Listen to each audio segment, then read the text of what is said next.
Do you ever wish that knife companies would just list what the Rockwell target on their blade steel actually is? You search, you hunt for videos, you look for information, and nobody can ever seem to agree, and you just wish that the company would list the Rockwell target. The good news is that some companies actually do, and they take the community request for that information seriously. One such company is Tactile Knife Company, and we have not one, but two knives from them to check out today. Let's go ahead and check out the Chupacabra and the Archer.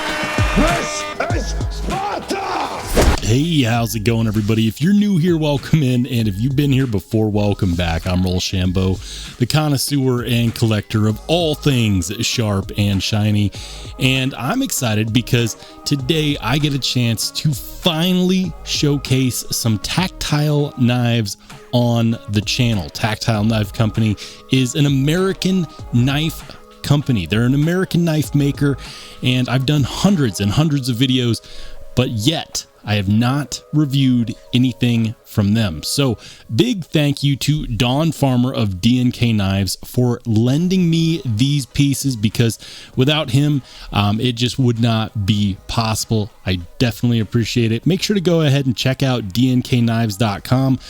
This one is not available on his website. They only sell this one through their own website. However, this one is available. So if you watch this video and you decide that you want to check it out, I will in fact leave a non-affiliate link in the description down below, but that is entirely up to you. So let's go ahead and get into it. And we're going to start off with the one that I was really excited to check out.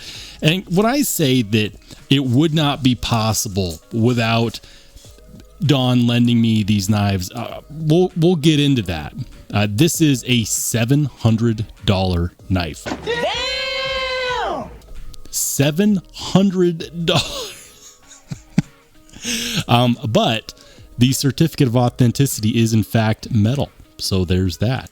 Right on, guys. This is the Tactile Archer, but this is not the regular Archer. This is the one with the black zirconium inlays. That's why it's $699, but we'll just call it $700, make it an even round number, and really let people know what's going on here. First of all, it is 100% made here in the USA.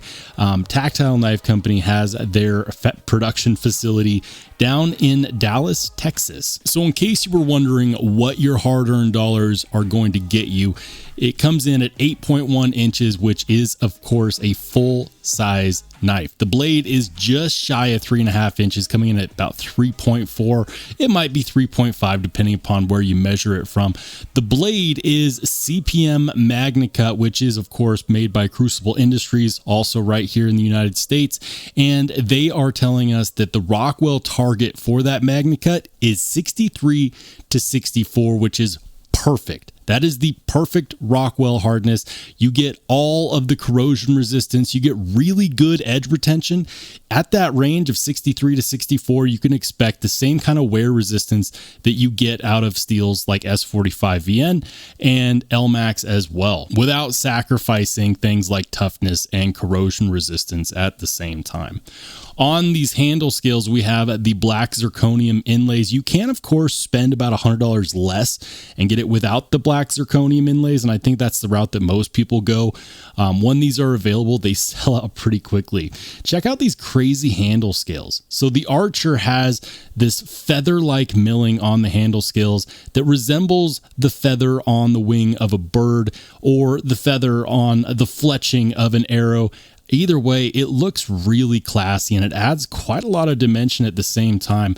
Now, at first I thought that these might in fact be contoured scales, but I actually don't think that they are. There's no rounding going on here, but they did chamfer the handle scales well enough where you have plenty of dimension, and the handle scales melt into the hand. That is fantastic. A lot of that has to do with the fact that we have a 3D milled titanium pocket clip as well as a 3D milled titanium backspacer. And check this out. The only place on this blade that you're going to find any kind of branding whatsoever is right there on the backspacer, and it's subtle. It's not in your face. It's not on the blade. That's it. It's subtle. It's not advertising the blade steel anywhere or the company anywhere but the backspacer. And when you're holding it, you don't even see it. I wish that more companies would do that, because as cool as it is to have CPM Magna Cut or M390 on the blade, if you bought it, you should know what it's made out of. And if you don't, chances are you don't care about it anyways. We don't need the extra advertising. It just takes away from a beautiful design. And if you were wondering, this is straight from the mad brain of one TJ Schwartz. TJ Schwartz is an amazing knife designer, and he absolutely killed it on this one. Did you see that drop action? It's a straight guillotine. Now, you do want to make sure that when you do that, you drop it onto your fingernail and not onto the meat of your finger, because this has extremely slicey edge geometry, which means that it's not just pretty to look at, it will actually get the job done. Looking at the edge termination, it's pretty close to the plunge grind, but it's definitely far enough away where you're not going to have to worry about it. That's kind of a tricky thing to achieve, making sure that you get as much out of that blade as possible, while also making sure that it's not so close that you get a smile on the edge termination whenever you go to sharpen it. It is, of course, a frame lock, and we're looking at what I would consider to be about 25% lockup. It is locked up and locked out. There is zero blade play, which is, of course, what I would expect from a knife of this caliber. Blade centering is dead on perfect, no issues there. And look at that. There is very little space wasted between the handle scales and the blade. There is no room for error whatsoever. It is a flipper tab, and of course, it also has this deployment hole, which you can, of course, thumb flick, or what I believe it was intended for, the reverse flick. The reverse flick is probably my favorite way to deploy a knife, and the balance on this guy. If we're talking about deployment, might as well talk about balance. Balance is great. While we're in this grip, I got to say that this works perfectly in both a reverse grip as well as in a regular grip. However, it is missing something that I think is really needed on most knives, and that is jimping on the spine of the blade. Now, I believe that the lack of jimping is a style choice, and some knife designers truly believe that jimping interrupts the beautiful lines of the knife. Personally, I would just rather have it extend out from the tang of the blade all the way past the deployment hole. That's perfect. That would have given us a perfect amount of grip. Not that grip is an issue on here, but having some extra traction for that supporting thumb is definitely something that I stand behind. And I just would have preferred to have seen it on a $700 knife that you could 100% put to work. Now, the hardware, you might be noticing, it looks oversized, and that's because it is T8 hardware all around. T8 on the pivot, T8 on the body screws, T8 on the pocket clip screw, T8 on the lock bar insert screws. The pivot itself is a single-sided captive pivot, and check this out, guys. The show side is completely clean. What is this insanity? You only get the hardware on the clip side. The more I look at it, the more mesmerizing it gets. That is fantastic. Now, I understand that despite the fact that these sell out, a lot of people won't buy this just purely because it's a lot of money. Now, if you're one of those people and you're like, I'd love to have one, I just don't have $700. What about $250? Because what's in my hands now is much less expensive, but you get a lot of really cool features. This is the Tactile Knife Co. Chupacabra. If you don't know what a chupacabra is, it's Spanish for goat sucker.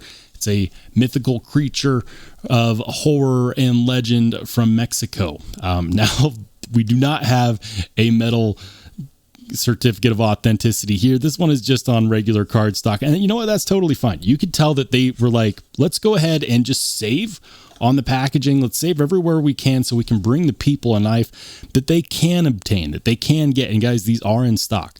You can get this at dndknives.com. Again, I will list it down below in case you want to pick one up, but check it out. It is aluminum handle scales, Magna Cut, also at 63 to 64. That is fantastic. They did not waver whatsoever on that Rockwell target. They know what they're aiming for.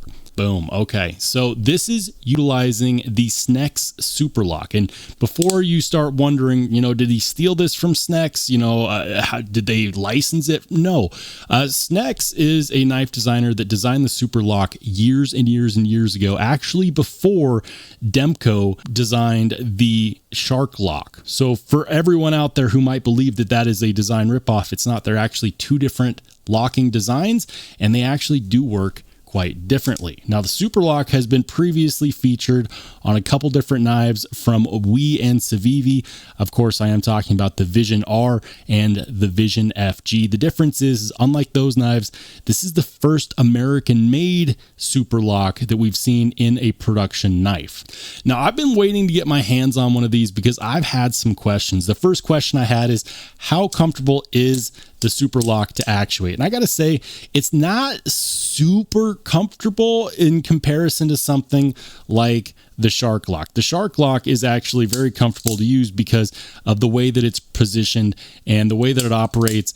People still have some issues with something called shark bite, even on the Shark Lock on something like a Demko 80 20.5. However, you still get a very strong lock, and you also get premium blade material at a really reasonable price for being American made with well done Magna Cut and aluminum and a Super Lock. $250 is not bad. You can easily spend more getting up to that range on a Demko 80 20.5, but I'm here to tell you that this is actually a really cool knife. One of the first things that I noticed is the click. It's got a very auditory click that's kind of like breaking a detent the moment you deploy it. So you'll hear two clicks. The first one is the blade overcoming the Super Lock, and then the second one, of course, is it locking up and locking out. And how is that lockout? It's doing 25 to life. It is not moving at all. And guys, it's not hard to use the Super Lock on this one, but because of the way that they have it angled, I will go ahead and say that it's not as comfy as it could be, because you do have to kind of push your finger in there. Now, the funny thing is that I know that Jared Neves of Neves Knives did a review on the pre-release, and they didn't have all of this jimping right there.